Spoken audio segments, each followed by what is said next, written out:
வணக்கம் ஃப்ரெண்ட்ஸ். பாண்டியன் ஸ்டோரில் என்ன எபிசோடில் என்ன நடக்க போகுதுன்னு ஒரு நட பார்த்துட்டு வரலாம் வாங்க. வேல்ஸ் வீட்டுக்குள்ளே எல்லாரும் ஹாலில் இருக்காங்க. கடை வியாபாரம்லாம் எப்படிமா போயிட்டுருக்கு அப்படின்னு முத்துவேல் கேட்குறாரு. நல்ல வியாபாரமாமா, பம்பரம் மாதிரி சுத்திக்கிட்டே தான் இருக்கேன்னு சந்தோஷமா சுகன்யா சொல்ல முத்துவேலும் ரொம்ப சந்தோஷமா பார்க்குறாரு. ஏம்மா, என் தம்பி பொறுப்பா வியாபாரமெல்லாம் பார்த்துக்கிட்டு இருக்கானா இல்ல அப்படின்னு சக்திவேல் கேட்க, எப்படா இந்த கேள்வியை கேட்பாங்க அப்படின்னு காத்துட்டு இருக்க மாதிரி சுகன்யா, வியாபாரம்லாம் நல்லா தான் பாக்குறாரு அப்படின்னு அவங்க நொடிச்சுக்கிட்டு இழுத்து சொல்ல, எதுக்குடி இழுக்கிறேன்னு கேக்குறாங்க பாட்டி.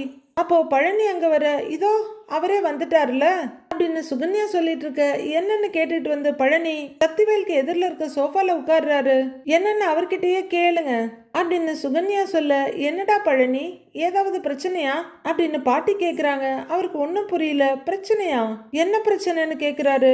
அட, ஒண்ணுமே தெரியாத மாதிரி பேசுறாரு இவருன்னு சுகன்யா பார்க்க, எனக்கு எந்த பிரச்சனையும் இல்லையேங்கிறாரு.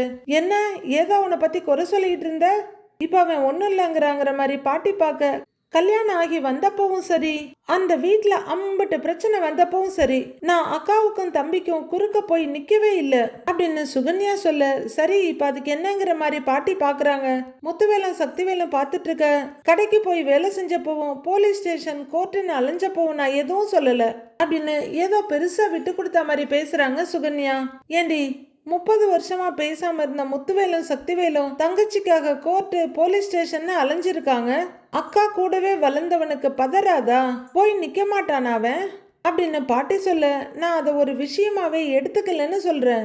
ஆனா அங்க பிரச்சனை முடிஞ்சதுக்கு அப்புறமும் அக்கா மருமகன்னு போய் அங்கேயே நிக்கிறதா எனக்கு சங்கடமா இருக்குங்கிறாங்க சுகன்யா. ஐயோ, அத்தோட முடிஞ்சது தொலைஞ்சதுன்னு வர முடியுமாடி அப்படிங்கிற மாதிரி பாட்டி சலிப்போட முகத்தை திருப்பிக்க, மறுபடியும் நாக்கு மேல பல்ல போட்டு எதுவும் பேசிடக்கூடாதுல்ல அப்படின்னு சுகன்யா சங்கடமா சொல்றாங்க. அதை பத்தி ஏற்கனவே அவங்கிட்ட பேசிட்டேம்மா, எல்லாம் அளவோடு தான் வச்சுக்குவான் இல்லடா அப்படின்னு முத்துவேல் கேட்க, பழனிவேல் பதில் சொல்றதுக்கு முன்னாடியே, எங்க இன்னைக்கு ராத்திரியும் அங்க போய் தான் தூங்க போறாராம் அப்படின்னு சுகன்யா சொல்ல, ஐயோ நான் சொல்லவே இல்லையே, நீயே ஏண்டி போட்டு கொடுக்குறேங்கிற மாதிரி பழனி பாக்குறாரு. முத்துவேலும் சக்திவேலும் திடுக்குன்னு பாக்குறாங்க. அங்க தூங்க போறானா, என்னடா அப்படி என்ன முத்துவேல் கேக்குறாரு. கொஞ்சம் தயங்குற பழனி, அண்ணே ஆமாண்ணேங்கிறாரு.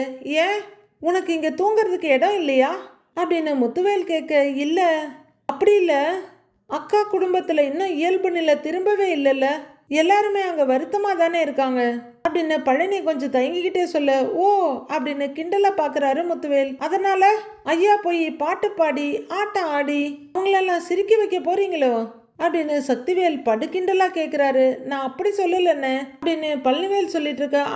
அப்படின்னு ஃபார்முக்கு வந்த சக்திவேலை நல்லா பார்க்க முடியுது. எலே இங்க பாரு, கோமதிக்கும் ராஜிக்கும் ஒரு பிரச்சனைன்னு ஒன்று நாங்கள் போய் நின்னோம். ரத்த சொந்தம், என்னென்ன செய்யணுமோ அதை செஞ்சோம், அவ்வளவுதான்.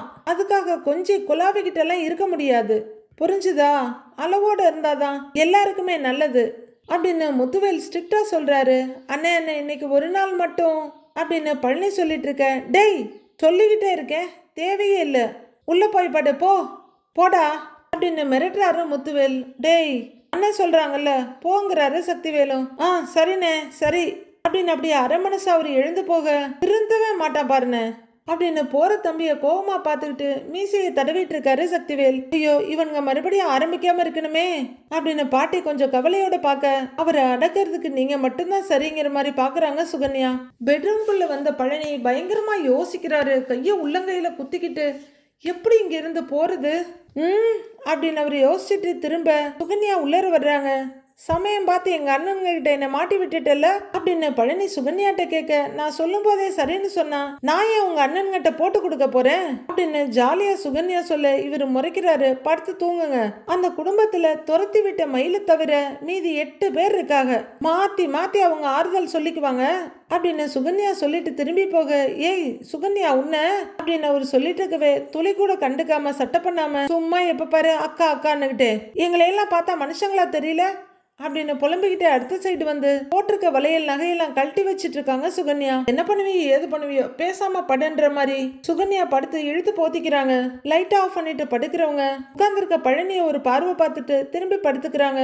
அவரும் வேற வழி இல்லாம படுக்கிறாரு. படுத்து சுகன்யா ஜம்முன்னு தூங்கிட பழனிக்கு தூக்கமே வரல. இப்படி புரண்டு பாக்குறாரு அப்படி புரண்டு பாக்குறாரு. எழுத்து உட்கார்ந்துருக்கவரு சுகன்யா அந்த பக்கம் திரும்பி படுக்க டப்புன்னு படுத்துக்கிறாரு. சுகன்யா அப்படின்னு மெல்ல கூப்பிட்டு பார்க்க சுகன்யா கைய காலை நீட்டி நல்லா பறந்து படுத்திருக்காங்க. நல்லா தூங்குறாதானே செக் பண்ணிடலாம் அப்படின்னு தனக்குள்ளேயே சொல்லிக்கிற பழனி சுகன்யாவோட முகத்துக்கு முன்னாடி கையை ஆட்டி பாக்குறாரு. சுகன்யா கிட்ட எந்த அசைவும் இல்ல. அப்பாடா நல்லா தூங்கிட்டா, அப்படியே எஸ்கேப் ஆயிட வேண்டியதுதான் அப்படிங்கிற ஒரு துண்டை மட்டும் கையில எடுத்துக்கிட்டு நான் கேட்கும் போதே என்னை அனுப்பியிருக்கலாம் அப்படின்னு சொல்லிக்கிட்டே ரூமை விட்டு வெளியே வர்றாரு. அவரு மெதுவா மாடிப்படியில இறங்கி வர அங்க முத்துவேல் ஒரு சோஃபால உட்காந்து ஏதோ படிச்சுட்டு இருக்காரு. பாக்குற பழனிக்கு பகீர்னு இருக்கு. ஐயோ அண்ணே அப்படின்னு ஏர் பிரேக் போட்ட மாதிரி நிக்கிறவரு அப்படி என்ன இருட்டுல படிக்கிறாரு அப்படின்னு கூர்ந்து கவனிக்கிறாரு. கொஞ்ச நேரத்துல தெரிஞ்சிருது அது என்னன்னு. ஓ ராஜு லெட்டரா? மகை எழுதின லெட்டர் இந்நேரம் மனப்பாடமே ஆயிருக்கும். அப்புறம் எதுக்கு உட்கார்ந்து திரும்ப திரும்ப படிக்கிறாருன்னே தெரியலையே அப்படின்னு பழனி பார்த்துட்டு இருக்க. எக்ஸாமுக்கு படிக்கிற மாதிரி படு சீரியஸா பேஜை படிச்சுட்டு அடுத்த பேஜ் எடுத்துட்டு இருக்காரு முத்துவேல். அது இருக்கட்டும், இவர்கிட்ட மாட்டாம எஸ்கேப் ஆயிடுடா பழனி அப்படின்னு யோசிக்கிற பழனி ஒரு சைடு போறதுக்கு கால் எடுத்து வைக்கிறாரு. வேண்டாம் வேண்டாம் அந்த பக்கம் வேணாம், எப்படி போலாம் அப்படின்னு யோசிக்கிறவரு கொண்டு வந்த துண்டால தலையை மறைச்சுக்கிட்டு குடுகுடுன்னு வெளிப்பக்கமா ஓடுறாரு. முத்துவேல் எதையும் கவனிக்கல. அவர் லெட்டர் படிக்கிறதுல அப்படியே முழுகி போய் கிடக்குறாரு. இங்க பாண்டியன் வீட்டுல 3 பேரும் மொட்டை மாடியில படுத்திருக்காங்க. 3 ஜீவராசிங்களும் தூங்காம மொட்டுன்னு முழிச்சிட்டு இருக்காங்க. டேய் நீங்க 2 பேரும் போய் கீழே படுக்க வேண்டியதானேடா, எதுக்காக மேல வந்து எனக்காக படுத்திருக்கீங்க அப்படிங்கிறாரு சரவணன். உனக்காகலாம் யாரும் இங்க படுக்கலன்னு சிலுன்னு இங்க காத்தடிக்குது இல்ல, அதனாலதான் இங்க படுத்திருக்கோம் அப்படிங்கிறாரு செந்தில். அப்போ அவங்களுக்கு எதிரில முகத்தை மூடிக்கிட்டு ஹலோன்னு ஒருத்தர் சத்தம் கொடுக்கறாரு. அந்த இருட்டுல பார்த்த நமக்கே பகீர்னு ஆயிடுதுங்க. 3 பேரும் பதறி அடிச்சு அங்க பார்த்துட்டு எழுந்திருக்கிறாங்க. அண்ணே திருடனே அப்படின்னு செந்தில் சொல்ல, அண்ணே திருடனே கட்டை எடுன, அண்ணே சீக்கிரம் கட்டை எடுன அப்படின்னு சுத்தி முத்தி கதிர் தேடிட்டு இருக்க தலைவாணி எடுத்து மடார்னு செந்திலும் சரவணனும் சாத்துறாங்க அந்த உருவத்தை. டேய் அடிக்காதீங்க அப்படின்னு சொல்லிட்டு இருக்கிறதுக்குள்ளேயே தலையில மடார்னு 2 விழுந்துருது. உடனே தலையில இருக்க துண்டை தூக்கி போட்டுட்டு டேய் நான் தான்டா பழனிவேல்டா அப்படின்னு கத்துறாரு பழனி. அட மாமா அப்படின்னு நைச தலைவாணியை கீழே போட்டு தலையை சொரிஞ்சிட்டு இருக்க. டேய் நான் உங்க தாய் மாமேண்டா. அப்பா என்னங்கடா நீங்க இப்படி கொடூரமா தாக்குறீங்க அப்படின்னு அவரு சொல்லிக்கிட்டு இருக்க. மிஸ்டர் பழனிவேல், நீங்க அவங்கள பயமுறுத்துனீங்களோ இல்லையோ எங்களை பயமுறுத்துனீங்கல்ல, அதுக்கு நீங்க இது கண்டிப்பான அனுபவிச்சுதான் ஆகணும் அப்படின்னு நம்மளால சாபம் கொடுக்காம இருக்க முடியல. என்ன மாமா நீங்க கதிர் கேட்டுட்டு இருக்க. என்ன மாப்பிள்ளைங்கடா நீங்க, விட்டா கட்டை எடுத்து ஒரே அடியா அடிச்சு மண்டையை 2ஆ பொழந்திருப்பீங்களாட்டிருக்கே அப்படின்னு உடல் நடுங்க பயந்துட்டு நிக்கிறாரு. இப்படி வந்து பயமுறுத்தினா வேற என்ன பண்ணுவாங்களா அப்படின்னு செந்தில் சொல்ல எல்லாரும் உஃப்னு பெரிய மூச்சு விடுறாங்க. முதல்ல உட்காருங்க அப்படின்னு சரவணன் சொல்ல, உட்காருங்க மாமா அப்படின்னு கதிர உட்கார்றாரு. சர்ப்ரைஸ் பண்றீங்களான்னு சரவணன் கேட்க, அட ஏண்டா மாப்பிள்ளைங்களா நீங்க வேற அப்படின்னு சொல்லிக்கிட்டே அவரு அசந்து போய் உட்கார. இவர் என்ன முக்காடெல்லாம் போட்டுட்டு பயமுறுத்துறாரு அப்படின்னு செந்தில் கேட்கிறாரு. அது ஒரே குளிரா இருந்ததா, அதான் கதகதப்பா இருக்கட்டுமேன்னு முக்காடு போட்டுக்கிட்டு வந்த அப்படின்னு பழனி சொல்ல, அட ஏன் மாமா நீ அப்படிங்கிற மாதிரி சரவணனும், நல்லா போட்டீங்க மாமான்ற மாதிரி கதிரும் பாக்குறாங்க. அட எங்க அப்பாங்கிறவரு எப்படி இருக்கப்பா சரவணான்னு கேக்குறாரு. எனக்கு என்ன மாமா நான் நல்லா தான் இருக்கேன்னு அவரு சொல்ல, அண்ணே நீ அப்படிதான் சொல்லுவ, எங்களுக்கு தெரியாத நீ எப்படி இருக்கன்னு அப்படிங்கிறாரு செந்தில். மாப்பிள்ள வருத்தப்படாதப்பா எல்லாம் சரியாயிடும் அப்படிங்கிறாரு பழனி. என்னமாமா சரியாகும், நடந்ததெல்லாம் இல்லைன்னு ஆயிடுமா, குடும்பமே கோர்ட்டு ஸ்டேஷன் அங்க இங்கன்னு அலைஞ்சதெல்லாம் கணவன் ஆயிடுமா, கையில பொய்யே சொல்லாத ஒருத்தி ஆயிடுவாளா, என்னதான் சரியாகும் சொல்லு அப்படின்னு பழனிய கேள்வி கணைகளால துளைக்கிறாரு சரவணன். அட என்னென்ன நீங்கிற மாதிரி செந்திலும் கதிரும் அவரை பார்த்துட்டு இருக்காங்க. பழனி என்ன சொல்றதுன்னு தெரியாம திகைச்சு போய் பார்க்க, அண்ணே அப்படிலாம் இல்லைண்ணே அப்படிங்கிறாரு கதிர். என் வாழ்க்கையில எதிர்பார்க்காத நிறைய விஷயங்கள் நடந்துருச்சுரா.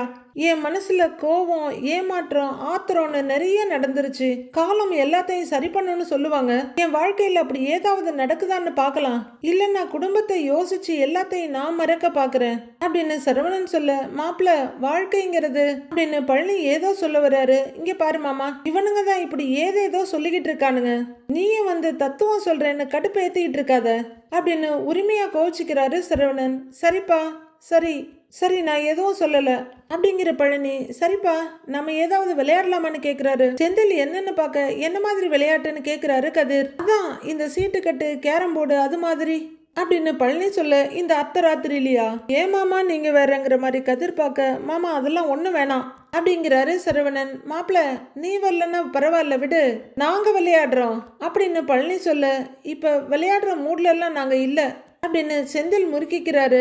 என்ன இவனுங்க இப்படி பண்றானுங்க அப்படின்னு யோசிக்கிற பழனி. சரி அப்ப நம்ம படத்துக்கு போவோமா நம்ம எல்லாருமே அப்படிங்கிறாரு பழனி. செகண்ட் ஷோ ஆரம்பிச்சு ரொம்ப நேரம் ஆயிருக்குமே மாமா அப்படின்னு கதிர் சொல்லு. ஐயோ அது வேறையா அப்படின்னு மண்டையை பிச்சுக்கிறவரு. சரி அப்ப வேற என்னதான் பண்ணலான்னு கேக்குறாரு. வேற எதுவும் பண்ண வேணாம், எல்லாரும் அமைதியா படுத்து தூங்கலாங்கிறாரு சரவணன். அட என்னப்பா நீ அப்படின்னு பழனி சொல்லிட்டு இருக்க. போமாமா அவரு படுக்க போறாரு. இரு இரு இரு நீ உட்காரு இரு அப்படின்னு யோசிக்கிற பழனி. அட இப்படியே கொஞ்ச நேரமாவது பேசிக்கிட்டு இருக்கலாமே அப்படிங்கிறாரு பழனி. சரி என்ன பேசலாம் அப்படின்னு கட் அண்ட் ரைட்டா சண்டைக்காரி மாதிரியே பேசிட்டு இருக்காரு சரவணன். ஏதாவது பேசுவோம், இல்லைன்னா பாடு, ஜாலியா ஒரு பாட்டு பாடுங்கிறாரு பழனி. எனக்கு இருக்க மனநிலைமையில பாடெல்லாம் சொல்ற பாத்தியா நீ அப்படிங்கிறாரு சரவணன். சரிப்பா விடு, நான் பாடுறேன், நீங்க எல்லாருமே கேளுங்க அப்படின்னு பழனி சொல்ல, என்னவோ பண்ணுங்கன்னு முகத்தை திருப்பிக்கிறாரு சரவணன். இவருக்கும் பாட்டுக்கு நான் ரொம்ப தூரம் ஆச்சு அப்படின்னு செந்தில் சொல்ல, ஏன்பா நாம என்ன சூப்பர் சிங்கர் போட்டியில கலந்துகிட்டு பணமும் பரிசுமா வாங்க போறோம், சுருதி சுத்தமா பாடுறதுக்கு அப்படின்னு பழனி சொல்ல, அது வேறையாக்கும் அப்படின்னு நொடிக்கிறாரு செந்தில். நமக்குள்ள தானேப்பா, அப்படியே ஜாலியா பாட வேண்டியது தானே. என் மாப்பிள்ளை இப்ப சிரிக்கணும், எனக்கு அதுதான் வேணும், நானே பாடுறேன் அப்படிங்கிற பழனி தொண்டையெல்லாம் கணிச்சு வாய்ஸை ரெடி பண்றாரு. ஆமா என்ன பாட்டு பாடுறது சரவணா நீயே சொல்லு, உனக்கு பழைய பாட்டு வேணுமா இல்ல புது பாட்டு வேணுமா அப்படின்னு பழனி கேட்க, மாமா நான் பாடவே வேணான்னு சொல்றேன், நீ பழைய பாட்டு வேணுமா புது பாட்டு வேணுமான்னு கேக்குற அப்படின்னு சலிச்சுக்கிறாரு சரவணன். இல்லப்பா அப்படிங்கிற பழனி. பாட்டும் நானே பாவமும் நானே அப்படின்ற மாதிரி ஹம்மிங்க ஆரம்பிக்கிறாரு. ஐயோ அப்படின்னு செந்தில் நொந்து போய் உட்கார்ந்துருக்க. நீ பாடுமாமா அப்படின்ற மாதிரி ஆர்வமா பார்த்துட்டு இருக்காரு கதிர். இவள் செந்தமிழ் தேன்மொழியாள், நிலாவென சிரிக்கும் மலர்கொடியாள் அப்படின்னு பழனி முழு பாட்டையும் பாட ஆரம்பிக்க கதிர் ரசிச்சு கை தட்டிட்டு இருக்க. அதை பார்த்த பழனி செந்திலும் கை தட்டிட்டு இருக்காங்க. ஐயோ நிம்மதியா இருக்க விட மாட்டானுங்களாட்டே, துணைக்கு வந்து படுக்கிறேன்னு சொல்லி இப்ப துன்பம் பண்ணிட்டு இருக்கிறானுங்க அப்படின்னு பார்த்துட்டு இருக்காரு சரவணன். கடைசியில சக்திவேல் சொன்ன மாதிரி தான் நடக்குது. பாட்டெல்லாம் பாடி பள்ளி எந்திரிச்சு டான்ஸ் ஆட ஆரம்பிச்சிடுறாரு. அட அப்படின்னு பார்த்துட்டு இருக்காங்க 3 பேரும்.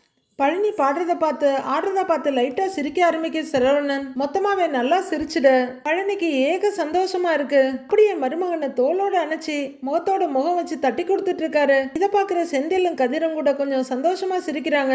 சீரியல்ல யார் சொல்றது நடக்குதோ இல்லையோ சக்திவேல் சொல்றது கரெக்டா நடக்குது. கொண்டு வந்த துண்டை போட்டுட்டு பழனி படுத்து தூங்க எல்லாரும் தூங்கிட்டு இருக்காங்க. சரவணன் கண்ணு முழிச்சு வானத்துல இருக்க நட்சத்திரங்களை எண்ணிக்கிட்டு இருக்க கதிரும் முழிச்சு பாக்குறாரு. திடீர்னு அவர் மனசுல, நீ எதுவும் தப்பா நினைக்காத அப்படின்னு ராஜிக்கிட்ட அவர் சொன்னதும், அண்ணனுக்கு ஆதரவா இருக்கணும்னு தம்பி நீ நினைக்கிற, இதுல நான் தப்பா நினைக்க என்ன இருக்கு அப்படின்னு ராஜி கேட்டதும், இல்ல ராத்திரி ரூம்ல உன் கூட இருக்காம மேல போய் அண்ணன் கூட இருக்கிறதுனால அதை தப்பா நினைக்காதன்னு சொன்னேன் அப்படின்னு கதிர் தலைவணியை வச்சுக்கிட்டு சொல்ல, என் கூட இருந்தா மட்டும் என்ன ஆகிட போகுது அப்படின்னு ராஜி வெடுக்குன்னு சொன்னதையும் யோசிச்சு பார்த்துட்டு இருக்காரு கதிர். அவர் அப்படியே லைட்டா திரும்பி பார்க்க சரவணன் முழிச்சிட்டு இருக்கிறது தெரியுது. மறுபடியும் வானத்தை பார்த்துட்டு கதிர் படுத்திருக்காரு. அப்போ சரவணனோட மொபைல் ரிங் ஆகுது. அவர் எடுத்து பார்க்க வேற யாருங்க, தகரமயில் தான். மனுஷனுக்கு டென்ஷன் எவ்வளவு இருக்குன்றத வார்த்தையால சொல்லவே முடியாதுங்க. படக்குன்னு சவுண்டை மியூட் பண்ணி வச்சிடுறாரு. அந்த அர்த்த ராத்திரியிலையும் பேய் மாதிரி தூங்காம மயில சரவணனுக்கு கால் பண்ணிட்டு இருக்காங்க. பொய் ஃப்ராடு பித்தலாட்டக்காரின்னு பார்த்தா இம்சை அரசன் 23ஆம் புலிகேசிக்கே டஃப் கொடுப்பாங்க போல இருக்க மயிலு. சரவணன் காலை கட் பண்ணவும் விடாம மறுபடியும் கூப்பிடுறாங்க. இதுல போன் கிட்ட டீலிங் வேற. ப்ளீஸ் மாமா ஒரே ஒரு தடவை மட்டும் போனை எடுங்க, என்கிட்ட பேசுங்க மாமா ப்ளீஸ் மாமா அப்படின்னு ரிங்காகிற போன் கிட்ட மானசீகமா பேசிட்டு இருக்காங்க. எதுக்கு இவ போன் பண்ணி தொலைக்கிறான் அப்படின்னு மறுபடியும் கட் பண்ணி வைக்கிறாரு சரவணன். ஐயோ கட் ஆயிடுச்சா அப்படிங்கிற மாதிரி எடுத்து பாக்குற மயிலு மறுபடியும் கால் பண்றாங்க. அவங்க மறுபடியும் ட்ரை பண்ணிட்டு இருக்க சுடர் எழுந்து வர்றாங்க. மயில பார்த்துட்டு, என்னக்கா தூங்காம என்ன பண்ற அப்படின்னு கேட்க, இல்ல அவருக்கு தான் போன் பண்ணிக்கிட்டு இருந்தேன் அப்படின்னு மயில சொல்ல, மாமாவுக்கான்னு கேக்குறாங்க சுடர். அப்படின்னு மயில தலையாட்ட சுடர் அவங்கள பரிதாபமா பாக்குறாங்க. முன்னாடி அவர் எடுக்கவே இல்ல, திரும்ப கூப்பிட்டா ரிங் போகவே இல்ல, ஒருவேளை என் நம்பர் அவரு பிளாக் பண்ணிட்டாரோ அப்படின்னு மயில சொல்லிட்டு இருக்க டென்ஷன் ஆகுற சுடர் அக்கா இப்ப டைம் என்னன்னு தெரியுமா அப்படின்னு சொல்ல, இல்ல சுடரு, எப்படியாவது மாமா கிட்ட பேசணும் அப்படின்னு மறுபடியும் மொபைல் எடுக்கிறாங்க மயிலு. அக்கா நீ இப்ப பேச வேண்டாம்க்கா அப்படின்னு சுடர் சொல்ல, அப்ப காலையில பேசட்டுமா அப்படின்னு மயிலு கேட்க, ஐயோ அக்கான்ற மாதிரி சுடர் பாக்குறாங்க. ஆனா அவர் என்ன பிளாக் பண்ணிட்டாருனா நான் அவர் கூட எப்படி பேச முடியும் அப்படின்னு மயிலு சொல்ல, அவங்கள பரிதாபமா பார்த்துட்டு, நீ கொஞ்ச நாளைக்கு யார் கூடயும் பேச வேண்டாம்க்கா, நீ வந்து தூங்குவான்னு கூப்பிடுறாங்க சுடர். ஆஹா இப்படிலாம் சொல்லாத, அவர்கிட்ட நான் பேசணும் அப்படின்னு மயிலு சொல்ல, அக்கா நாம இப்போதைக்கு கொஞ்சம் அமைதியா இருக்கிறது தான் நமக்கு நல்லது, நீ வந்து தூங்கு, அம்மாவுக்கு தெரிஞ்சா திட்டும், சண்டை போடும், அம்மா வந்துட போகுது, பேசாம வந்து தூங்குவான்னு அப்பப்ப கொஞ்சம் பயத்தோட ஒரு பக்கம் பார்த்துக்கிட்டே சொல்றாங்க சுடர். சுடரு அப்படின்னு மயில சொல்லிட்டு இருக்க, அக்கா வாக்கா வந்து தூங்குக்கா, வாக்கா போலாம் அப்படின்னு மயிலோட கையை பிடிச்சு கூட்டிட்டு போறாங்க சுடர். அப்பா ஒரு வழியா விடியாம நீளமா இருந்த இரவு விடிஞ்சு சூரிய பகவான் வந்துடுறாரு. ராஜி வாசல பெருக்கிட்டு இருக்காங்க. காத்து அருமையா வீச கோமதி வீட்டு முன்னாடி இருக்க செடியெல்லாம் அழகா ஆடிட்டு இருக்கு. எழுந்து வந்த கதிர் வாசப்படியில நின்னுகிட்டு சோம்பல் முறிச்சுக்கிட்டு மீதி இருந்த தூக்கத்தை கொட்டாவி மூலமா விரட்டிட்டு இருக்காரு. சத்தம் கேட்டு ராஜி திரும்பி பார்க்க அவரோட கொட்டாவி ஆன்னு அப்படியே அந்தரத்துல நின்றது. அவரு லைட்டா ஈன்னு அசட்டு சிரிப்பு சிரிக்க, ராஜி அதை விட கேவலமா ஒரு அசட்டு சிரிப்பு சிரிச்சுட்டு ஒரு முறை முறைக்கிறாங்க. மறுபடியும் கதிர் மனசுல நைட்டு நடந்ததுதான் ஞாபகம் வருது. நீ எதுவும் தப்பா நினைக்காத அப்படின்னு ஆரம்பிக்கிறதுல இருந்து, இங்க ஒரே ரூம்ல என் கூட இருந்தா மட்டும் என்ன ஆயிட போகுது அப்படின்னு ராஜு கேட்டது அவர் மனசுல வர, ஐயோ இவ இந்த நேரத்துல ஏதாவது பேசிட்டானா போச்சுன்னு படக்குன்னு உள்ளர திரும்புறாரு. ராஜு அதை மறந்துடுறாங்க. குட் மார்னிங் அப்படின்னு சொல்ல அவரும் தகைச்சு திரும்பி குட் மார்னிங்கிறாரு. சீக்கிரம் எழுந்துட்ட போலையே அப்படின்னு ராஜு கேட்க, ஐயோ எஸ்கேப் ஆக முடியாது போல இருக்கே அப்படின்னு நினைக்கிற கதிர், ஆமா சீக்கிரமா எழுந்திரிச்சிட்டேங்கிறாரு. நைட்டு நல்லா தூங்குனியான்னு ராஜு கேட்க, நல்லா தூங்குனேங்கிறாரு கதிர். அப்புறம் சரவண மாமா ஓகேவான்னு ராஜு கேக்குறாங்க. ஓகே தான் அப்படின்னு பயந்துகிட்டே பதில் சொல்றாரு கதிர். அப்புறம் கிரவுண்டுக்கெல்லாம் என்ன கூப்பிடாத, நிறைய வேலை இருக்கு வீட்டுல அப்படின்னு ராஜு சொல்ல, நான் உன்னை எங்கேயும் கூப்பிடல, உனக்கு தோணுச்சுன்னா கிரவுண்டுக்கு போலாம், இல்லைன்னா வேணாம் அப்படின்னு கதிர் சொல்லிட்டு அங்கிருந்து நகர்ந்துடலான்னு பார்க்க, என்ன வழக்கத்துக்கு மாற இன்னைக்கு ரொம்ப பம்மர அப்படிங்கிறாங்க ராஜி. பம்மருதா? நானா? அதெல்லாம் ஒண்ணு இல்லைன்னு கெத்தா சொல்றாரு கதிர். இல்லையே, உன் முகமே சரியில்லையே அப்படின்னு ராஜி கேட்க, என்னது ஏன் மூஞ்சிக்கு என்ன குறை, நான் நல்லா தானே இருக்கேன் அப்படிங்கிற கதிர். ஐயோ இதுக்கு மேல இவகிட்ட நின்று வாயை கொடுத்தோம் மாட்டிக்குவோன்னு நினைக்கிறவரு நான் உலர் போறேன்னு திரும்பி வேகமா போறாரு. ஏய் நில்லு அப்படிங்கிற ராஜி கையில இருந்த விளக்குமாறு தூக்கி ஓரமா போட்டுட்டு அவர் எதிரில் வந்து நின்றுட்டு இடுப்புல 2 கையையும் வச்சுட்டு, விசாரணையா என்னாச்சு உனக்குன்னு கேக்குறாங்க. கதிரால ராஜி முகத்தை பார்க்கவே முடியல. ஏகத்துக்கும் வெக்கப்பட்டுக்கிட்டு இந்த பக்கம் அந்த பக்கம் பாக்குறாரு. கதிர் விடமாட்டேன்னு பாத்துக்கிட்டே இருக்க, ஒன்னும் ஆகலையேங்கிறாரு. சொல்லுன்னு ராஜி கேட்க, அதெல்லாம் ஒன்னும் ஆகலன்னு எங்கேயோ பார்த்துட்டு சொல்றாரு. அட சும்மா சொல்லுங்கிறாங்க ராஜி. எனக்கு ஒரே அவமானமா போச்சு தெரியுமா அப்படின்னு கதிர் சொல்ல, என்ன அவமானம்ங்கிறாங்க ராஜி. நேத்து நீ ஒன்னு சொன்னியே அதுதாங்கிறாரு கதிர். நேத்து நான் என்ன சொன்னேன் அப்படின்னு ராஜி கேட்க, நீ ரூம்ல இருந்தா மட்டும் என்ன ஆக போகுதுன்னு நீ சொன்னியே அதுதானே கதிர் சொல்ல. ராஜி முகத்துல லைட்டான வெக்கமா, பயபுள்ள இன்னும் நீ அதை தான் நினைச்சிட்டு இருக்கியா அப்படிங்கிற மாதிரி ஒரு எண்ணமும் அவங்க முகத்துல வருது. கதிர் ரொம்ப சங்கடமா அந்த பக்கம் இந்த பக்கம் பார்த்துட்டு இருக்க. ராஜி ஒரு சிரிப்பு சிரிச்சுட்டு, அத நீ இன்னும் மறக்கலையான்னு கேக்குறாங்க. அதை எப்படி நான் மறக்கிறதுங்கிறாரு கதிர். ஆமா ஞாபகம் வச்சு மட்டும் என்ன பிரயோஜனம் அப்படின்னு அடுத்த சரவடியை எடுத்து வீசுறாங்க ராஜி. டென்ஷன் ஆகுற கதிர், இப்படி இல்லாம இப்பெல்லாம் பேசாத அப்படிங்கிறாரு. அப்புறம் வேற எப்படி பேசுவாங்களா அப்படின்னு ராஜி நக்கலா கேட்க, இங்க பாரு ராஜி அப்படின்னு கதிர் சொல்ல, பாத்துட்டேன், இப்ப என்ன பண்ண போறேங்கிற மாதிரி இடுப்புல கைய வச்சுட்டு கதிரை பாக்குறாங்க ராஜி. ஐயோ இவ எல்லாத்துக்கும் தயாரா இருப்பா போல இருக்கே, இவகிட்ட எப்படி பேசுறதுன்னு பயத்தோட பார்க்க, சொல்லு அப்படிங்கிறாங்க ராஜி. இப்படிலாம் பார்த்தா எனக்கு பேச வராதுங்கிறாரு அவரு. இல்லைன்னா மட்டும் அப்படின்னு ராஜி வடிவேலு பாணியில ஆரம்பிக்க, இங்க பாரு நீ வேணும்னே பண்ற, நேத்து ராத்திரில இருந்து ஆரம்பிச்சு அப்படின்னு கதிர் சொல்லிட்டு இருக்க. என்னது நேத்து ராத்திரி என்ன ஆரம்பிச்சுது அப்படின்னு கேட்டுக்கிட்டே மீனா தலைக்கு குளிச்ச துண்டோட கையில பக்கெட் தண்ணியோட வந்து நிக்கிறாங்க. அது அது அது வந்த நீ அது ஒண்ணு இல்லையே அப்படின்னு உளறி கொட்டி கிளறி மூடுறாரு கதிர். என்ன கதிர் இப்படி அசடு வழியிற அப்படின்னு மீனா கேட்க, அதெல்லாம் ஒண்ணும் இல்லை, நீங்க பேசிக்கிட்டே இருங்க நான் போறேன் அப்படின்னு செம்ம வழி வழிஞ்சிட்டு அதை மறைக்கிறதுக்கு படார்னு உள்ளர ஓடுறாரு கதிர். வாயனேன்னு அவர் ஓடிட்டு இருக்க, ஏய் இருங்கிறாங்க மீனா. அவரு ஹாலை தாண்டி ரூம் பக்கமே ஓடிடுறாரு. ராஜி சிரிசிரின்னு சிரிச்சிட்டு இருக்க, என்ன உன் அவங்க இந்த ஓட்டம் ஓடுறாங்க அப்படின்னு மீனா கேட்க அது கூச்சப்பட்டு ஓடுறாரு அப்படிங்கிறாங்க ராஜி. ரொமான்டிக்கா ஏதாவது பேசிட்டு இருந்தீங்களோ? நான் தான் குறுக்க வந்துட்டேன்னு மீனா கேக்குறாங்க. ஆமா ஆமா, நீங்க வேற வெறுப்பை ஏத்திக்கிட்டு உங்க கொழுந்தனாரு ரொமான்டிக்கா பேசிட்டு தான் அடுத்த வேலை பார்க்க போறாரு அப்படின்னு முகத்தை திருப்புறாங்க ராஜி. சரி ஓகே, நான் பெருக்கிறேன் அப்படின்னு கையில விளக்குமாறு எடுக்கிறாங்க. என்ன அவன் அவ்வளவு வைக்கப்பட்டுட்டு போறான், இவன் இவ்வளவு கடுப்படிச்சிட்டு இருக்கா, என்ன நடந்துச்சு?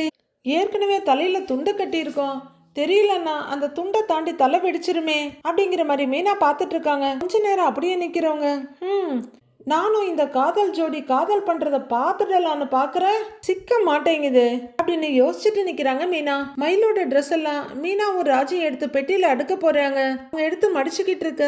அக்கா அக்கா, மயிலக்கா எத்தனை கனவோட இந்த வீட்டுக்கு வாழ வந்திருப்பாங்கல்ல, பொய்யெல்லாம் மட்டும் சொல்லாம இருந்திருந்தா இந்த வீட்டுல சந்தோஷமா இருந்திருக்கலாம்ல.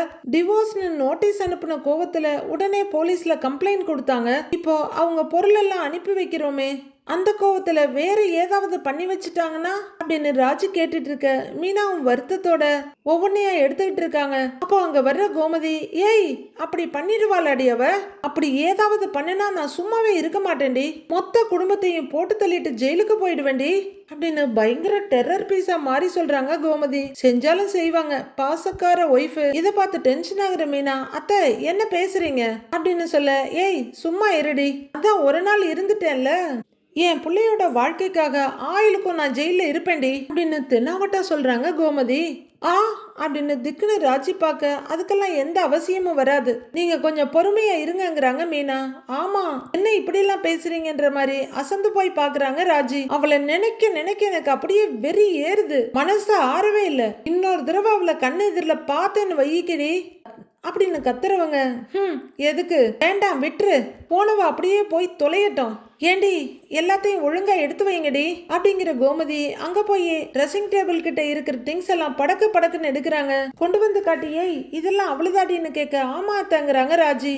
வையே அப்படின்னு எல்லாத்தையும் இந்தான்னு மொத்தமா ராஜி கிட்ட தள்ளுறாங்க. இங்க பாருடி, அவ இங்க இருந்ததுக்கான ஒரு அடையாளம் கூட இங்க இருக்க கூடாது, புரியுதானே? ராஜியை மிரட்ட சரின்னு தலையிடுறாங்க அவங்க. சீப்பு, ஹேர் பின்னு என்னென்ன இருக்கோ எல்லாத்தையும் மொத்தமா எடுத்து கொடுத்துருங்க, இல்லைன்னா அதுக்கும் அவங்க அம்மாக்காரி வந்து இங்க நிப்பா, தங்கத்துல சீப்பு கொடுத்தோம், வைரத்துல கிளிப்பு கொடுத்தோம் அப்படின்னு சொல்லுவா. அதனால மறுபடியும் சொல்றேன், அவ இங்க இருந்ததுக்கான ஒரு அடையாளம் கூட இருக்கவே கூடாது, புரியுதா அப்படின்னு கோமதி சொல்லிட்டு இருக்க. ரெண்டு பேரும் கொஞ்சம் சங்கடத்தோட சரின்ற மாதிரி தலையாட்டுறாங்க. அப்போ சரவணன் வர்றாரு. அம்மா வண்டி வந்துருச்சுங்கிறாரு அவரு.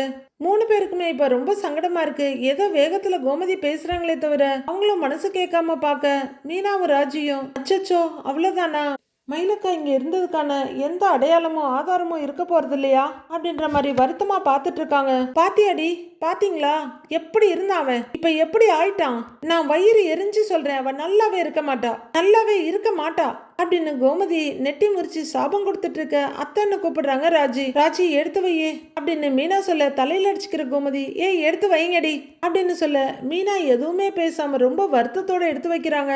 ஒரு வேன்ல எல்லா பொருளையும் ஏத்திக்கிட்டு இருக்காங்க. பாண்டியன் கோமதி பக்கத்துல நிக்கிறாரு. கோமதி அப்படின்னு கூப்பிட, சொல்லுங்கன்னு திரும்புறாங்க. அந்த பிள்ளையோட எல்லா பொருளையும் எடுத்து வச்சிட்டீங்கல்ல அப்படின்னு பாண்டியன் கேட்க, ஒரு குண்டூசி கூட விடவே இல்லைங்க, எல்லாத்தையும் எடுத்து வச்சிட்டேன்னு பெருமையா சொல்றாங்க கோமதி. அடுத்தது 2 பாத்திரம் இருக்க, சரவணா எடுத்து வைங்கிறாரு பாண்டி. எல்லா பொருளையும் எடுத்து வச்சுட்டு டோர் போட்டுட்டு இருக்க. அண்ணே உங்களுக்கு அவங்க வீட்டு அட்ரஸ் தெரியுமில்லன்னு கேக்குறாரு பாண்டியன். தெரியுங்கன்னு அவரு சொல்ல, அங்க அவங்க அப்படியே ஏதாவது பேச்சு கீச்சு கொடுத்தாங்கன்னா காதுல வாங்காத மாதிரி அப்படியே போயிடுங்க அப்படின்னு பாண்டியன் சொல்ல, சரிங்கிறாரு அவரு. சரி புறப்படுங்கண்ணே அப்படின்னு பாண்டியன் சொல்ல, அண்ணே ஒரு நிமிஷம் இருங்கண்ணே இதோ வந்துடுறேன்னு வீட்டுக்குள்ள ஓடுறாரு சரவணன். என்ன கோமதி எதையாவது மறந்துட்டானான்னு பாண்டியன் கேட்க, தெரியலீங்களேங்க எல்லாத்தையுமே எடுத்து வச்சிட்டேன்னு வண்டியை பாக்குறாங்க கோமதி. போற சரவணன் மயிலோட செருப்பை ஒரு பேப்பர்ல சுத்தி எடுத்துட்டு வர்றாரு. பாண்டியனும் கோமதிய வாயில கைய வச்சு பார்த்துட்டு இருக்க. அத வண்டிக்குள்ள போடுறாரு சரவணன். அவளோட செருப்புப்பா, அப்புறம் செருப்புக்காக வந்து நின்னு ஏதாவது ஒரு கதையை சொல்லி என்ன செருப்பால் அடிச்சிட்டு இருப்பா அப்படின்னு சரவணன் சொல்ல, 2 பேருக்கும் ரொம்ப வேதனையா இருக்கு. சரி நீங்க கிளம்புங்கன்னு இறங்குன குரல்ல சொல்றாரு பாண்டியன். சரிங்கன்னு டிரைவர் வண்டி எடுக்க போறாரு. என்னங்க இது அப்படின்னு கோமதி வேதனையோட பாண்டியனை பார்க்க வெறுப்போட பார்த்துட்டு நிக்கிறாரு சரவணன். மயிலோட பொருள் எல்லாம் போயிட்டு இருக்கு. இதுக்கு பாக்கியம் என்ன பிரச்சனை பண்ண போறாங்க, என்ன கலாட்டா பண்ண போறாங்கன்றத வர எபிசோட்ல பார்க்கலாம் ஃப்ரெண்ட்ஸ்.